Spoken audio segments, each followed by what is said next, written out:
Oh no! Oh boy! Ah, here it comes! The motherfucking loud spot! Loud spot. This is your Southern Flame, Don McIntyre, and we are here with Alex Carr from NVision.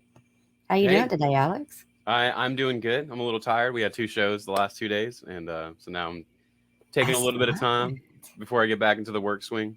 You've been a busy dude. I've seen you just everywhere.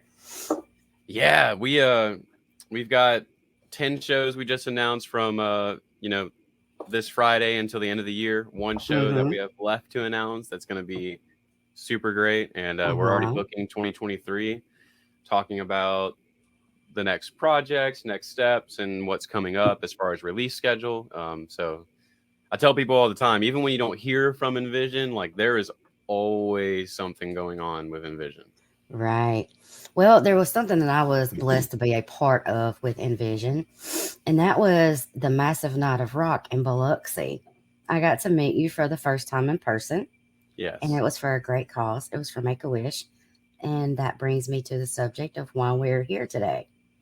Absolutely. You've got a tremendous story to tell that a lot of people are likely not aware of. I was unaware of until I spoke with you.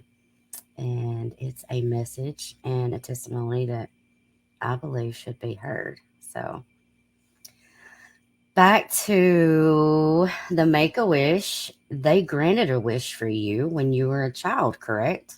That's right. Yes. Okay, now I'm going to let you take the lead and you give us the backstory on how that came to be. So, so when I was born, I would get sick a lot, and it's funny because it actually started as soon as my mom stopped breastfeeding. It was almost like, her immune system was making up for mine, and we didn't know that. So I started getting sick, and then at first they thought I had asthma, and then I got adenoids in my sinuses, and so which that sometimes happens with children, and the procedure is to cut them out. But they grew back 6 times. What?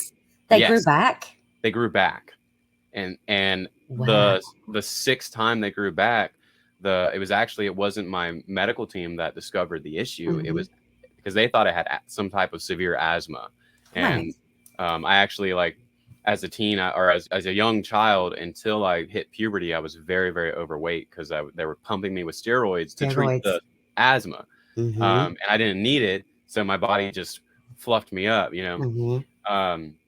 and it was my sinus doctor that did the surgeries that he was like, something's not right here. I'm going to run a panel. And that's when they discovered that I had an autoimmune deficiency. Explain what that is with your autoimmune deficiency. So an autoimmune deficiency is basically where something in your immunosupport system, like your, what are they called? The lymph nodes and everything. Right, where something in that doesn't work. HIV is a viral autoimmune deficiency that is passed through sexual contact. And so a lot of people like even as this was in the 90s, right? So when people heard there was a kid with an autoimmune deficiency, like everybody thought I had AIDS. And they automatically jump to that because it's not something commonly heard of. Right. But it is, especially now, because Crohn's is an autoimmune deficiency, and people don't realize that. Like there's so many different ways that can be attacked. Like HIV is a virus that attacks your lymph nodes and attacks your white blood cells, and that's how it works. It weakens your immune system. Right. And Crohn's disease is one that attacks your digestive system and all that. And I don't know too much about it, so I'm not going to speak on it. What I had was called and we discovered it later. At first, they just said a broad spectrum autoimmune deficiency. They didn't know exactly what it was. They just knew that my immune system wasn't working. And then when I was 7, this was back when they had a live vaccine for the flu virus. And I think it was like around 1999, 2000-ish is when they switched to the dead virus because the technology met. But, 2000, they were still using a live vaccine and actually caught the flu from the vaccine. And that's when they did further testing, and they realized no, this isn't just a random autoimmune deficiency. He has what is known as severe combined immunodeficiency, which basically means that it was in the issue was not a viral thing or anything like that. It was in my genetic makeup where, all of us have DNA, and then there's RNA, and RNA is what tells your body what to make. RNA is what makes your proteins, what makes your blood cells, your white blood cells. And it's in the same way that, Down syndrome is a issue with the RNA sequence where you have an extra chromosome. And similar to that, somewhat, it didn't affect, my mental capacity, but what it did is that there was like a missing link in my genetic sequence that told my body to make white blood cells. And so all of us have 3 different types of white blood cells. So when you go to get a medical test to test your white blood cells, they do a count of 3 different types, which is like, I think it's like, it's all IG. It's like IgAs, IgGs, and IgIs or something like that. Well, my body only had the instructions on how to make one of those. Wow. So my system was effectively functioning at about 25 to 30% of the immune response that anyone else has in the world. Wow. So you could be around people that's sick and just, Yeah. Not only that, I was allergic to damn near everything. I was allergic to dust. I was allergic to several metals, all kinds of things, because it's not what we discovered later is that I wasn't allergic. It's that all of us, we have immune receptors that help us breathe in dust. We have immune receptors that help us fight off, metallic interference with our body and all these things. But it portrayed itself as an allergen because I did not have the immune system to accept those things. I couldn't play in the mud. As a boy, I couldn't get dirty. God, that had to be hard. It's all I knew, so I didn't know any different. Shoot, for the longest time, like I think I was like pretty old when I started like wiping myself, because like my parents were afraid that, if I had to wipe my own behind, then the bacteria from my own load, which is, it's kind of gross, but that's how intense it was. That, everybody's shit. That I wouldn't be able to handle the bacterial load. And like my family would order pizza and they would all be eating pizza, and I would go to the fridge and I would make myself a little veggie plate because of, the amount of unhealthiness that's in pizza would potentially negatively impact my body. And then if that lowered my immune system at all, like the average person gets a common cold, they take some Robitussin or Tylenol or something, and, they go lay down in bed and then they're fine. But if I had a cold, that meant an immediate go to the ER and usually hospitalization for a week. So how old were you when you were so sick, when you found out you were so sick? So my mom stopped breastfeeding. I was like somewhere around 2.5 and 3. And that's when I got sick, very sick for the first time. Something I didn't actually tell at the massive night of rock is when I was 3 years old, I actually died for the first time. Wow. So you coded. Yes. And I actually died 3 times. Twice was on an operating table. I coded out. They tried to resuscitate. They were unsuccessful. They put their heads down, like put something over my head, walked away, called the time, and then the monitor started beeping. Yeah. Wow. The third time I was like, it was the last time I died. I was like 5.5 or so, and we were at my grandma's. It's kind of funny. It's not funny, but it's kind of funny. I took a nap on her couch, and my mom went in to check on me because they were all talking or whatever. She went to check on me, and my face was blue. And she checked for a pulse, and there wasn't none. And you got to realize that I had a team of specialist doctors. Like my team of doctors was neurosurgeons and autoimmune experts from around the world. I had a team of 15 doctors, and only 2 of them were Americans. So like we couldn't just go. This was in Natchez, Mississippi, 4 hours away from home, and we couldn't just go to a Natchez is a little bigger now, but back then it was still kind of like backwoods. We couldn't just go to the doctor there. So she like threw me in the back of the car, passed out. I've got no pulse. Oh my God. At some point it came back, but she made a 4.5 hour trip in an hour. That's a mom for you. I tell you, she was living a parent's worst nightmare. Yeah, which she actually got pulled over, and like it gets better. She gets pulled over, and they're like, "Ma'am, do you know how fast you're going?" She's like, "My son is dead. I need to get him to his hospital in New Orleans." So then, like, so about 20 minutes in, she gets pulled over, and then the rest of the trip, she has like a full police escort, like that 4 cars going like probably 100 miles an hour driving down the interstate. So it was that was kind of cool. And then they somehow that's intense. To this day, I don't know how I survived that, but I did. And that, so I mean, this started as early as I was 3. We were I was taking gamma globulin intravenously, which is a artificial immune booster. Yes. And that was kind of, it was working, and they were, it was experimental. Like at one point in time, I was taking 56 medications every single day. Most of them were not FDA approved, and they were just trying anything, like everything they could. And, which also, experimental drugs are not covered by insurance. So like our bills through the roof, our family actually lost our first house, largely due to my medical bills. And where was I at? So they started getting me on a treatment schedule. I was taking gamma globulin, the same amount that they pump into our soldiers when they were going to Iraq. They were pumping the same amount as a 400-pound man into 70-pound me. And these guys would get this like, once every 6 months, they would get a treatment of gamma globulin. And I was getting that same dosage every 2 weeks. Wow.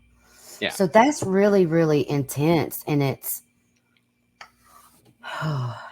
as a parent, your mom, oh my God. Very the strong woman one. needs a crown. Oh, yeah. She, that's so intense.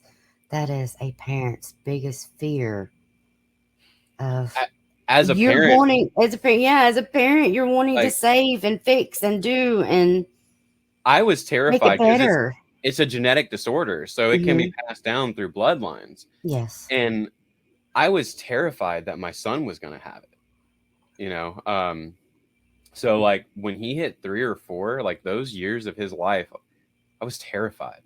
And he's 6 years old now. Did you have a genetic test on him? Done on him? No, we didn't, maybe we should have, but we were just kind of watching him, Well, at this point, you're good, right? Right. Yeah. And I talked to his pediatrician, who was my pediatrician, and so he knew my history, and he was like, look, all you're doing right now is worrying. There's no signs. He seems very healthy. Like, and we watched him, and he went through all those, and he's 6 years old. He's been around me with COVID. He's been around his mom with COVID. He's been around school with kids that have COVID. He's never even had COVID. So like, obviously, like this dude's doing way better than I even am. That just melts my heart. That is amazing. Yeah. Wow. So diving back into that, we're almost there. They had me on a treatment that was working. I just had to go to the hospital all the time. I practically, like you talked about before we started recording, but it wasn't 5 months. I basically lived at Children's Hospital for the first 7 years of my life. Yeah. And like I knew the doctors personally. I actually, at the night of Massive Night of Rock, I have pictures that were signed by nurses that like knew me and was like, we hope you get better. What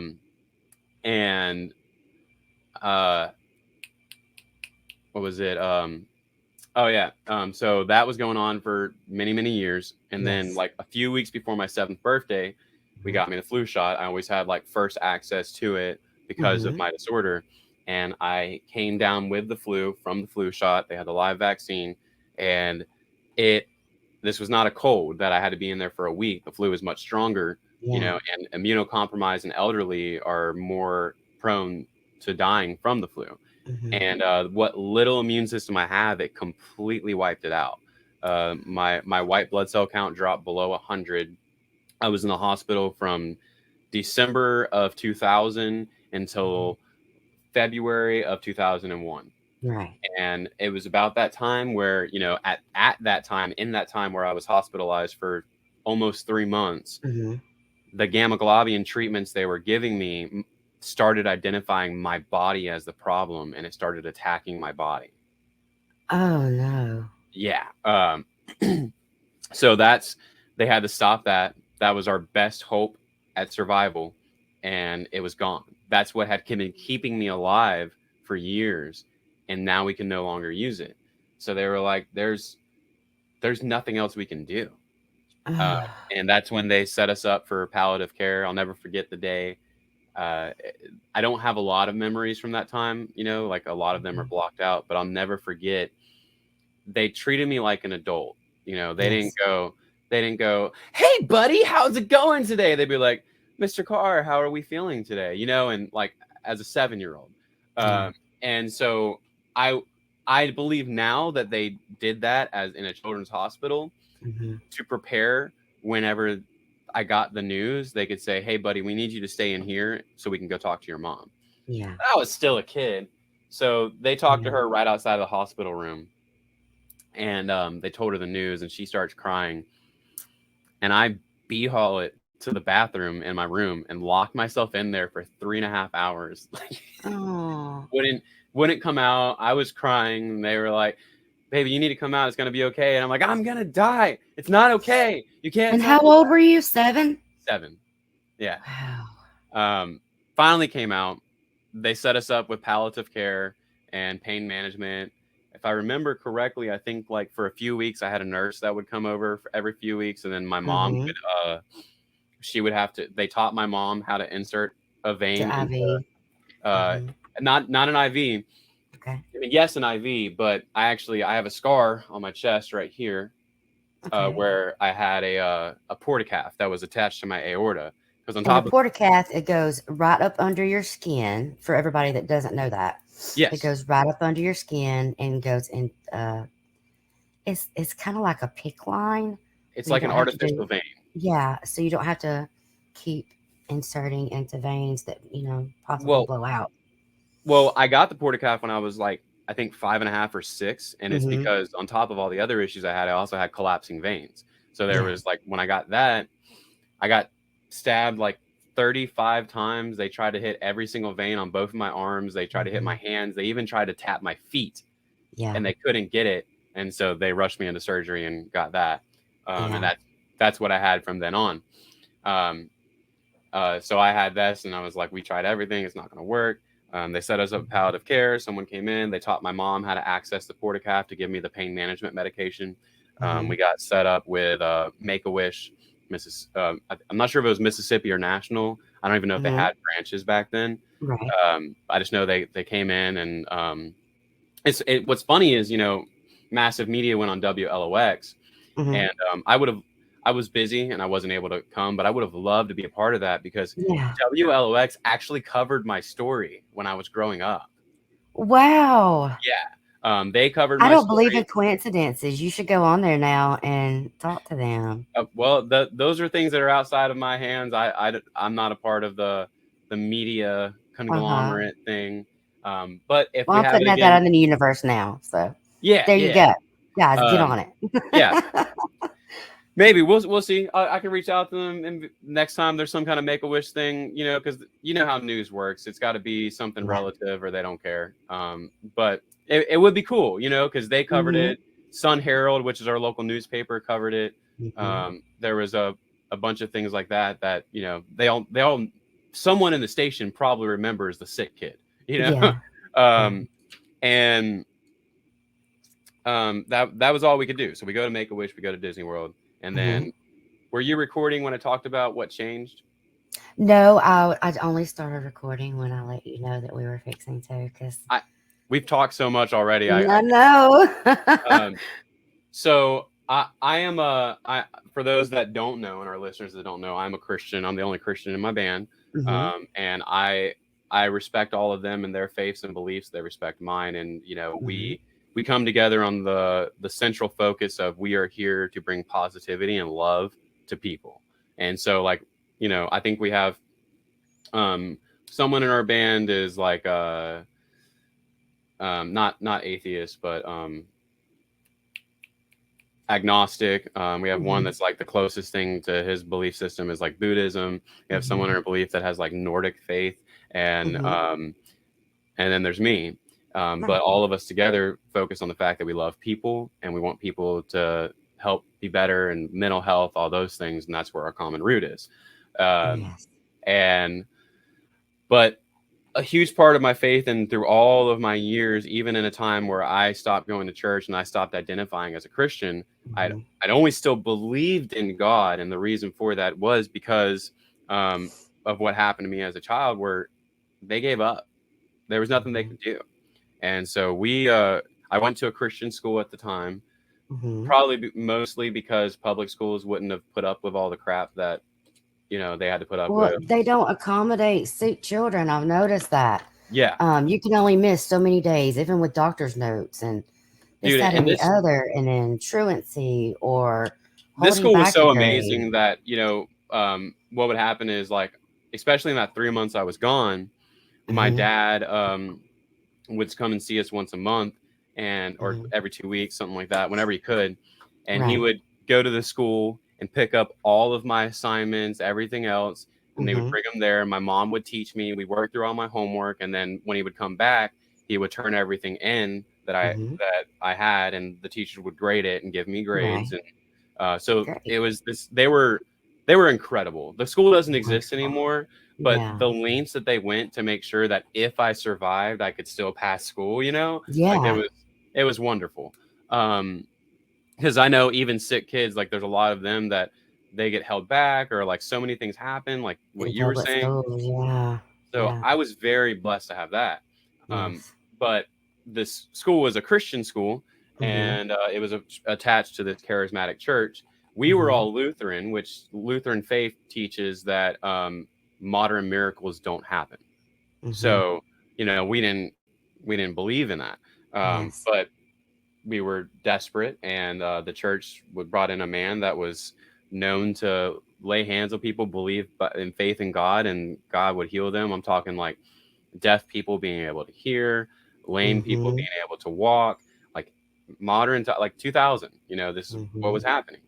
And he was coming to the church that my school was attached to, and we were like, you know what, let's go try. We don't know. And we've accepted that I'm probably going to die. My mom and I didn't, but we accepted that unless, barring a miracle, this was the end. So what could it hurt? Well, see, everybody needs to know, if you have not picked up on it by now, Alex Carr is a walking testimony of being a miracle. Yeah. So, and that's what he's getting to exactly how that began. And that's kind of what happened is, we go there, we walk into the church, and we're having service, and I could feel something different about this man. I knew that this was not like anyone that I'd ever met before. And he's preaching, and normally how these services work, for those of you who've never been to a charismatic church, is they'll have worship service where they'll play some songs and people sing in response, and then the pastor will give an introduction, the guest speaker will come up, and he'll preach a sermon and just talk about the Bible, different things like that. And then at the end, they usually say, does anybody need any prayer? And that's usually how things go. Yes. Well, this man was in the middle of his talk, and I just get up out of my seat and walk to the front. And it's almost like in the Bible, there was the woman who had been bleeding, which we now know is most likely she might have had endometriosis, but in the Bible, it talks about this woman who was bleeding for months and months and months, and the doctors didn't know what was wrong with her. And she was bleeding so much. Now there's treatments for endometriosis that you're not going to die. It just sucks. And most of the time, unfortunately, the treatment option is a mastectomy. Hysterectomy. Yeah, hysterectomy, not mastectomy. That's different body part. Thank Been you. there, done that, and it's exactly why I had to have that done. Yeah, and it's tragic. But back then, that didn't exist. So endometriosis was a death sentence. And this woman crawls out of her house and touches the garment of Jesus and was immediately healed. And it's almost kind of like that, where I like walked up there with my body completely failing me, just being surrounded by people. I was living in a COVID world, right? Where just being around people was a risk to my life. Yeah. And I walked up there and I touched his jacket and I said, "Excuse me, sir. I really feel like God's going to use you to heal me." And he prayed for me, and he didn't. That's all I said, right? He didn't know what I had. He didn't know I had 6 months to live. I just said, "I need you to pray for me," and he did. And he looked at me and he's like, "I feel like God's telling me that this is not going to be an immediate thing. You're not going to walk out of here and be brand new." And I was disheartened. I was like, "Why?" But he said it's going to take 6 months, and he didn't know that that's how long. Yeah. Wow. And over those 6 months, when I should have been declining, about 3 weeks after that, my mom stopped giving me the medication, stopped giving me the pain management, because what they were helping me be comfortable, and then they stopped working. So like that was the first sign that something was different.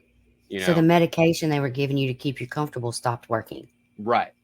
Wow. Yeah, I started getting very sick from the medication. Yeah. And so my mom was like trying to figure out what was going on. She called the doctors, and the doctors, of course, were like, "Well, that's to be expected. He's dying." And she was like, I don't think so. So she, without, against doctor's orders, which she actually, we can talk about it now, but we couldn't then, because she could have gotten child abuse charges for stopping my medication. Oh, and that's terrible that they can just dictate that. But that is true. But so we kept it hush, but she stopped it for a day and I wasn't sick. So then she gives it to me the next day and I'm throwing up. I have diarrhea, So she stops giving it to me entirely. She still fills up the prescriptions, everything. And from all intents and purposes, it looks like, and it's funny, I went to a dental appointment checkup. They knew what was going on. They knew my history. And I was like getting my teeth cleaned, and they're like, "Yeah, I feel great. I don't take my medicine anymore." I almost spit my dang coffee all over the computer, Alex. So she had to like explain away like what was going on. She's like, "Yeah, the doctor's changed his medication," but she wasn't lying. She was talking about the great physician, not the doctor in the hospital. And I just gradually got better. And then I went to get a checkup appointment 6 months later when I was supposed to be dead. And my white blood cell count was under 100 when they set me up with palliative care. Right. Then 6 months later, when it should have been, we need a death certificate, and all that stuff, my white blood cell count was over 1,000. And so it had jumped and improved in that amount of time. Well, here's the thing. For reference point, the average human being, especially at that age and with a healthy, strong immune system, their white blood cell count is anywhere from 600 to 800. So you were at 1,000. Over 1,000. My white blood cell count went from non-existent to off the charts. Wow. Yeah. So like not only did the procedure, like the situation change, but I went from having nothing to like extraordinary health, to the point that it was 2 years before I even had a cold.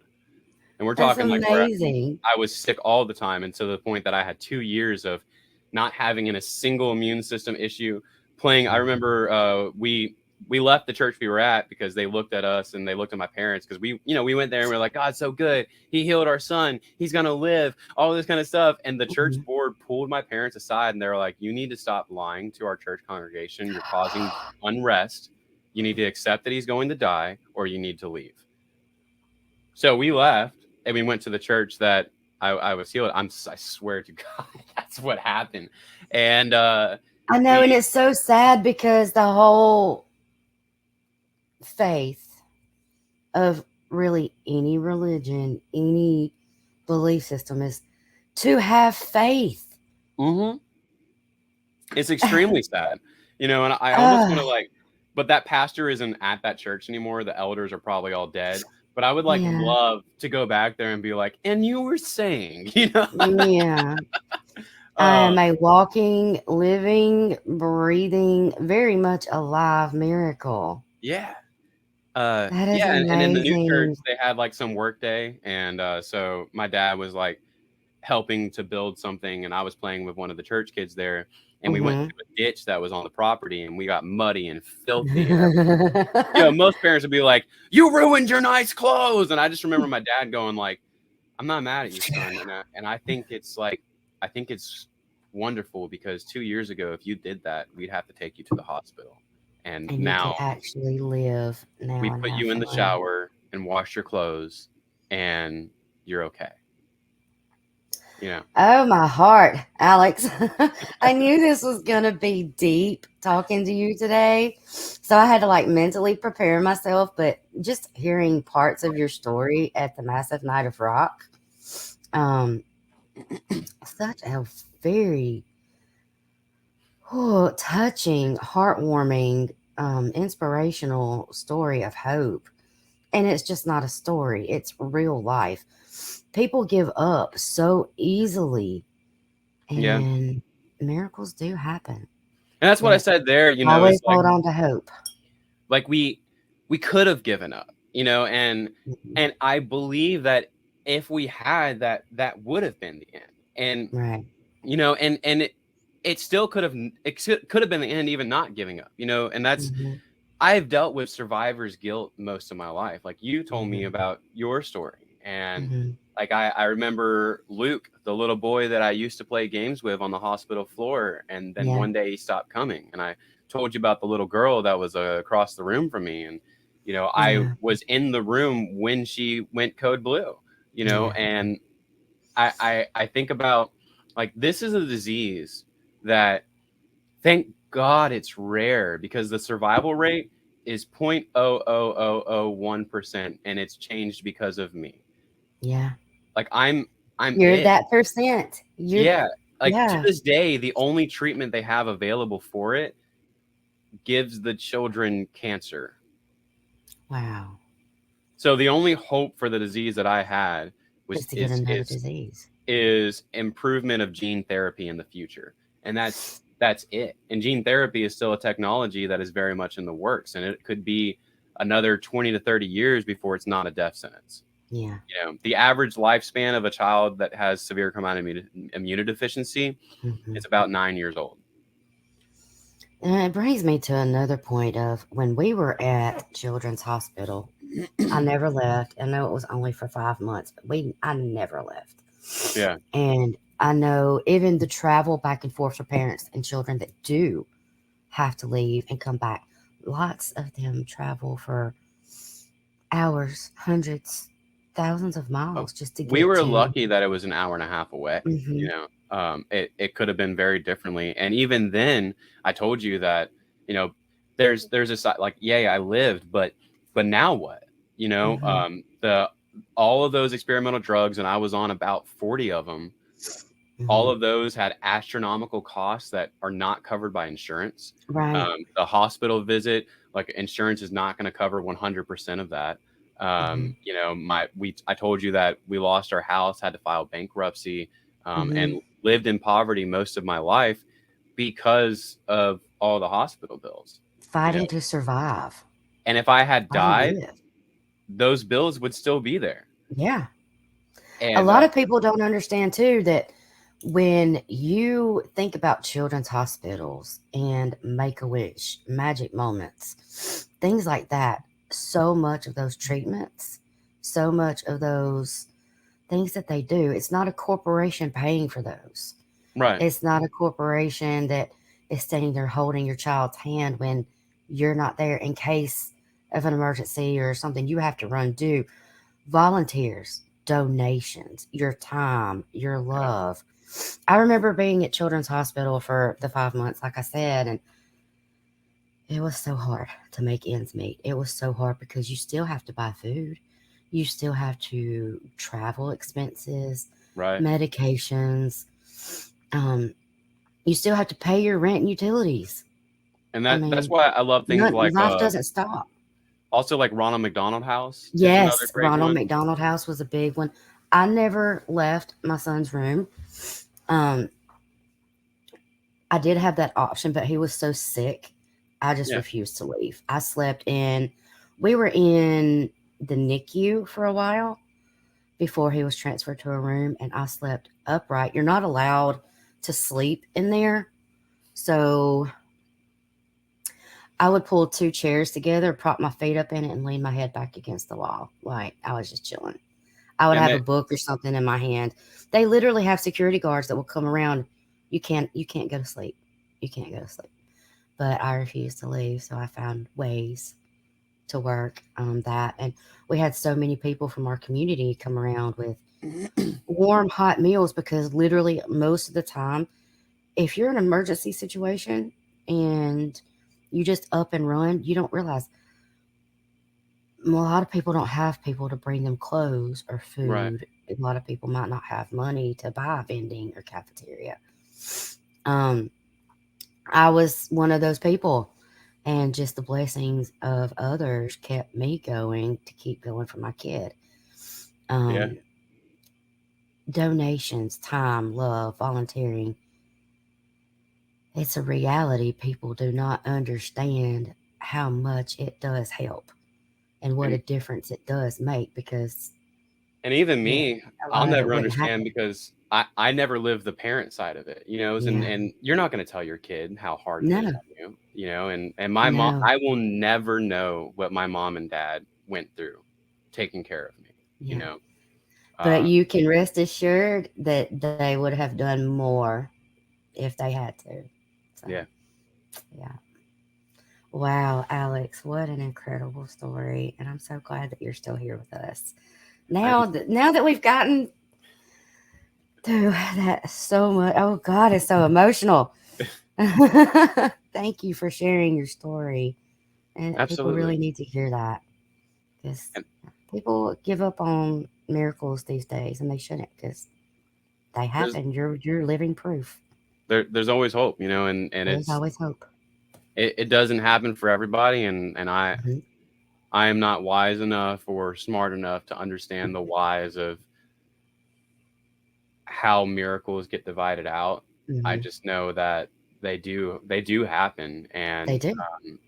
and I think that people should, hold on hope until the Mm-hmm. very end. Yeah, exactly. And make a wish and magic moments, and that's kind of what they're all about, is just to give you some more hope, something to look forward to make you happy, and some wish fulfillment. And I just went to Disney World with my son, and mm-hmm. now I'm gonna tear up because Oh, we were going to ride a ride that we actually didn't get to because our queue got called for Guardians of the Galaxy, so we had to like walk out of the queue. mm-hmm. But in front of me in Oh, line virtual hugs. in Mission Space was I think it was a little girl, and she had a Make-A-Wish shirt on, and I just was Oh, like, wow. I mean, like where is she now? That was 2 months ago. She yeah. might not even be here anymore, and I remember that I was that kid, so So you never know, though. You yeah. never know. Wow. What an incredible story. Oh, sorry. No, don't you dare apologize. Absolutely not. I have fought back tears since I got on here with you. I fought back tears the night that I met you, because I'm like, wow, what an incredible story. And I'm like, nah, I was very hesitant to ask, but I'm like, nah, I'm gonna be myself. I'm bold. Let's do it. So, I'm so I glad was you like, yeah, did. let's And talk. say NVision blows up at some point in time, maybe we will, maybe we won't. Again, I'm not wise enough or smart enough to know the hows and whys of who gets chosen for the big Mm-hmm. stages, but you'll have the honor and pleasure of knowing when people are digging into our history and trying to find out who we are, that this is Wow. the first broad span publication that has had this story. Wow. Thank you so much for that honor. I'm truly, truly, truly just blown away and humbled. It's, I, uh, you I'm make honored my to be heart here, and happy. I'm glad What you makes asked. my heart happy truly is seeing you thriving. You are so happy. You're so ambitious and motivated and driven and inspirational. So I'm like, yes, go, baby, go. I get it. I have seen you just busy, busy, going, going, going. And I'm like, yeah, I get it. So Yeah. yeah. Yeah. Something about NVision. When did you guys start? When did you decide to start a band? It's a complicated question, Is more it? complicated than a lot of people because it goes into some more tragedy as well. Oh, I'm sorry.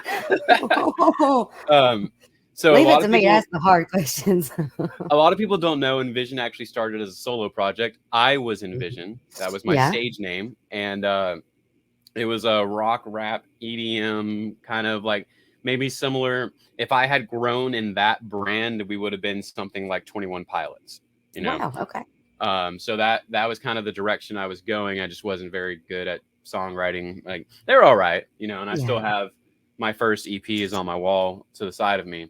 Oh. Um, but it was just very different. But the reason I was a Hmm. solo artist because people were like, Alex, you're a rocker. Why are you doing this? And it's because I didn't want to be in a band again. I didn't Yeah. want to have a band. I didn't want to work with other people. Hmm. And the reason for that is I had a high school band that we were pretty successful. We were courting a few record deals and we were courting a few management deals and we were like 16, 17, like we Hmm. were a punk rock band. And this was back in, 2008, 2009 in the heyday of punk rock, metalcore, all Yeah. that kind of stuff. So we were like right there. We could have gone, Yeah. and my guitarist went to serve our country, and so my bassist moved to guitar, and we shopped around and we found this talented young man. His name was Caleb Beaver, and Hmm. he was with us for about 6 months. And he had a pre-existing condition in his brain that was kind of under the radar, and nobody knew about it. And he was very active in his community. He was active in his church. He was active in his school. He was on the soccer team. And right before Thanksgiving Day, right before they went Thanksgiving break, he was at soccer practice and he got hit in the head, like, right here with a soccer ball, and he like got knocked out. And so they took him to the hospital, searched him out, everything was fine. They sent him home. They probably should have done a CT because a month later we went out for Christmas break. He, I think, drove out with his family to see family in like Kentucky or somewhere like that. While Hmm. he was there on Christmas Eve, he passed out. They didn't know what happened. They didn't know why, so they rushed him to the emergency room, and turned out that little hit in the head, the concussion, turned into an aneurysm, Amazing.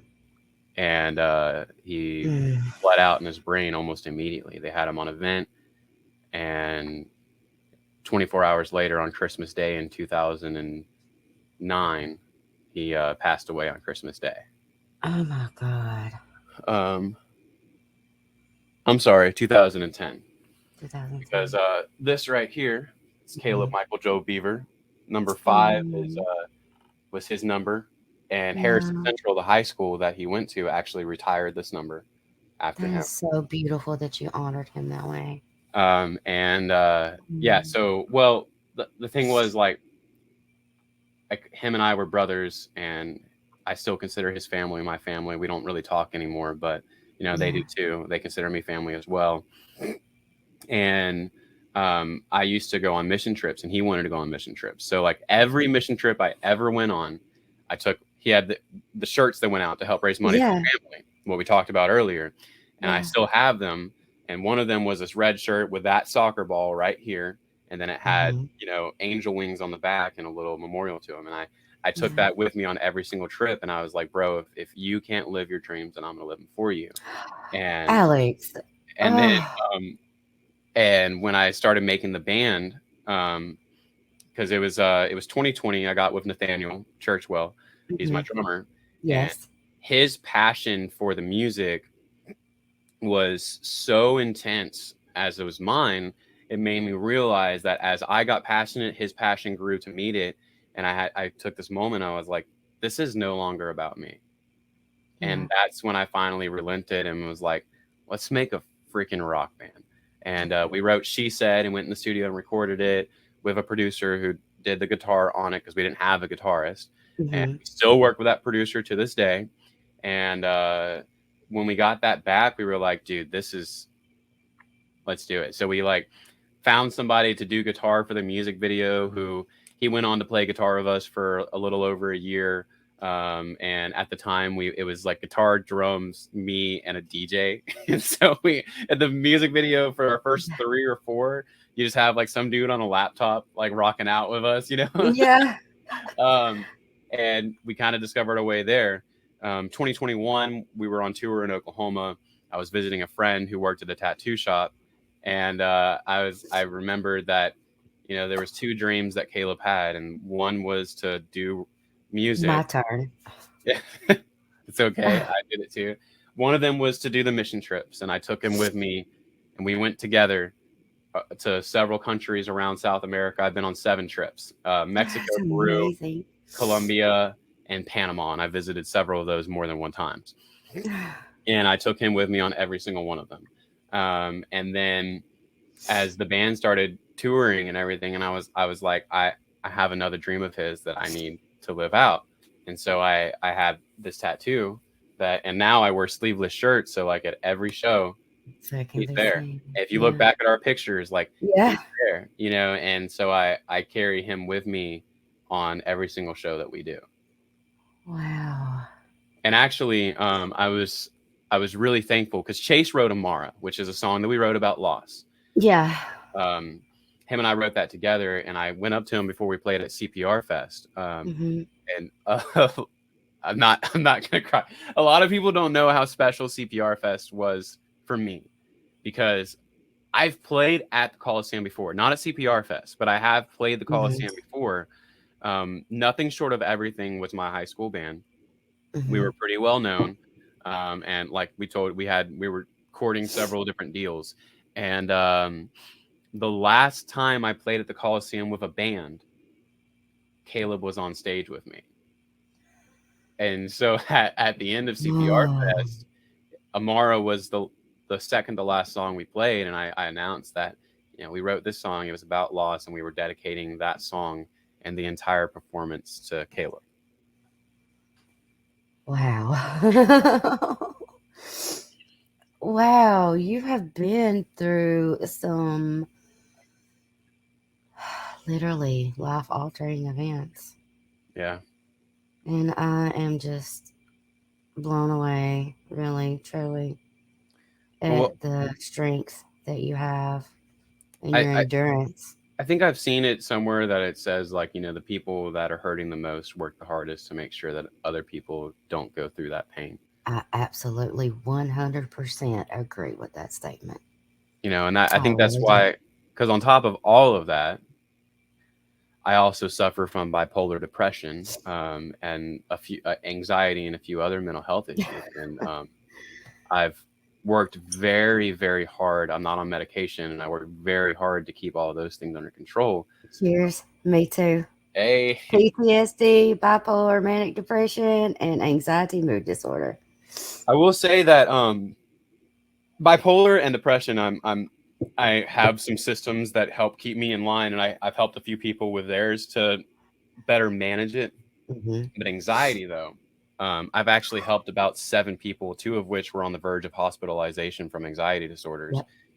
I've developed tools and systems that those people are now living functional lives, and they're not being hospitalized from their anxiety, and they're not taking medication. So, like, we should have another conversation sometime. Yeah, we absolutely will. Because I've that's one passion that I've had is like, okay, I've beat this. This is how I did it. Let me teach you how to do it. And to the point that I now use anxiety as a tool, where most people it's crippling, but I take in, like, my brain is so weird that as soon as I understand how a mental illness works, I use it to my advantage, and I use it like a tool. And so, like, with anxiety, I learned that once I learned how to control it, where I can switch it on and I can switch it off. So like, let's say, like I used to manage restaurants, and I was the best problem solvers in all of my stores, and not just like creative problem solver, you know. Like one time we closed down the restaurant, and as I set the alarm and I went to walk out the door, and the block broke on the door. Oh crap. So like I switched my anxiety on, and I was like, how do I fix this? How do I fix this? And I went to the CO2 tanks that are like wrapped around in chains, right? And I disconnected the CO2 chain because they weren't going to fall over, you know. Okay. And I took the chain and I attached the chain from the front door that was broken, wrapped it around, and attached it to like a little metal grate that was on the side of the bar that kept it closed, and we went out the front door. And that's just like one example of like, who would think to do that? That's freaking ingenuitive. That's amazing. And you know, and then we got it fixed the next day. But yeah, I was like, I couldn't call someone out at 1 o'clock in the morning. Right. So yeah, and that's where and so I have this ability to like figure out how to control these what would otherwise be debilitating crippling anxiety and illnesses, and I've learned how to use them as tools, and I've learned how to teach other people to do that as well. And that's why, like, last night we were at a venue, and the venue was like, you guys were amazing, you were professional, but what impresses me is that your fans are some of the best fans I've ever seen. They come in here, they're professional just like you, they're kind just like you, and they're respectful of the environment as well as our bartenders. They told me that, you know, a few weeks before we got there was some band that their people like cussed out the bartenders and stuff, and you know, and they were like, the people that you bring to your shows don't act like that, right? And then I was like, well, you know, we talk about mental health all the time. We're open and transparent, you know, like the kind of people we are going to attract are going to be phenomenal human beings like that. Yes. There you go. Well, So Alex, shout out to the Broken Hearts Club. I told them today, I was like, absolutely, shout out Broken Hearts Club. I'm glad to be in that group, by the way. It is such a loving environment to be in. Yeah. And that's what I actually made that group like 4.5 years ago. And when I made it, if you look at the description, because I haven't changed it, is like, I don't want this to just be about NVision. I want this to be a community where you all uplift and support each other as well as the music. And I think we're getting there to where it's this it's almost alive in and of itself, where there are people who are now friends because they're in Broken Hearts Club and they all talk to each other. And absolutely, that's the dream. You know, that's what I wanted to make is not just a community that's about this band, but a community that is there for and care for each other. Yeah, a loving family and support system. Yeah, that's why we tell them all the time, like, welcome to the family, you know. You're part of the Broken Hearts Club now. Well, Alex, it has been such an honor and pleasure to talk to you.